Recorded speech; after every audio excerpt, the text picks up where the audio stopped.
নমস্কার বন্ধুরা, আমি একটি রেসিপি নিয়ে এসেছি লাউ পাতার। তো কি রেসিপি করব তাহলে চলো তোমাদের দেখিয়ে দিচ্ছি। এখানে আমি কচি কচি লাউ পাতা নিয়েছি, ভালো করে পরিষ্কার করে ধুয়ে নিয়েছি। আর এখানে নিয়েছি সরিষা, নারকেল বাটা, তার সাথে কাঁচামরিচ বাটা আর সরিষার তেল, একটু লবণ, লেবুর রস, চিনি দিয়ে ভালো মতো মিশিয়ে নিয়েছি।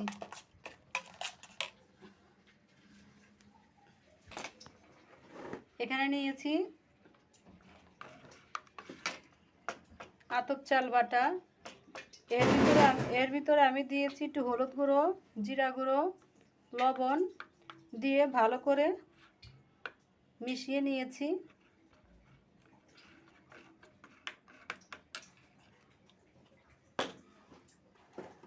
এখন এই লাউ পাতাটা আমি থালের উপর এভাবে ছড়িয়ে নিয়েছি। এখন এর এক পাশে আমি সরিষা নারকেল বাটা দিয়ে দেব।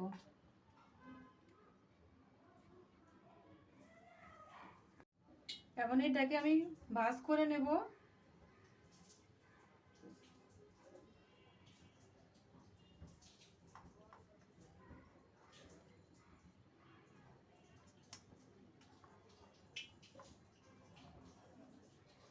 দেখো ভাজ করে নিয়েছি।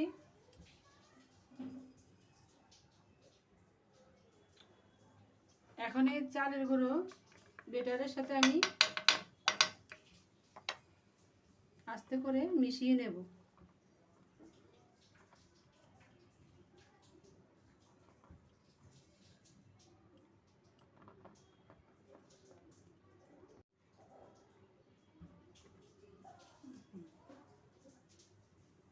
দেখো মিশিয়ে নিয়েছি।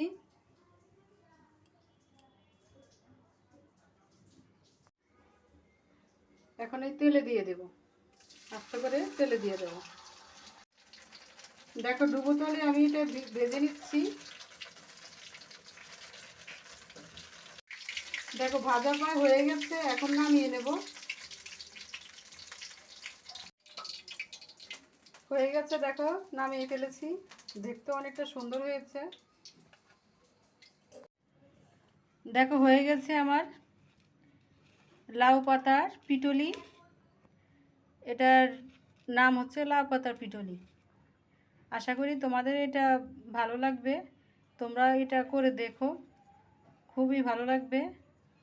আমার এই রেসিপিটা দেখে তোমাদের যদি ভালো লাগে, লাইক কমেন্ট সাবস্ক্রাইব করো। আর যারা ফেসবুক থেকে দেখবে, লাইক কমেন্ট ফলো করে দিও। সামনে আরেকটি রেসিপি নিয়ে আসবো। সবাই আমার পাশে থেকো, সবাই ভালো থাকো, সুস্থ থাকো।